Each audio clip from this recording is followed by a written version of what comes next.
খুলনা সদরে একটি মাল যাবে। আমাদের এক বড় ভাই শুধু ওই সিলিন্ডার অর্ডার করছিল প্রথমত, তো উনি বললো যে সিলিন্ডারটা ভাই একটু চেক করে দিন, সব কিছু ফিটিং করে। তো আমরা এখানে মূলত সব কিছু ফিটিং করে দিয়েছি। উনি সিলিন্ডারের সাথে একটি ফিলিং বাল্ব অর্ডার করছেন, একটি সিলিন্ডার বাল্ব অর্ডার করছে। তো এগুলো আমরা ভালো করে থ্রেড পেঁচিয়ে লাগানোর পরে আমরা এটাকে হাইড্রো টেস্ট করছি 80 PSI প্রেশার দিয়ে, সাবান শ্যাম্পু পানি দিয়ে সম্পূর্ণ চেক করছি। এখনও হয়তো সাবানে পানি লেগে আছে। তো এই সিলিন্ডারটি হচ্ছে আপনার 3mm 5 litre water capacity, 4.5 litre LPG ঢুকবে এর মধ্যে।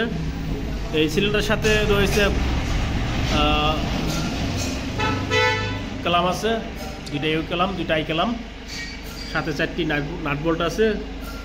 তার সাথে একটি গ্যাস রেগুলেটর অর্ডার করছে, সাথে একটি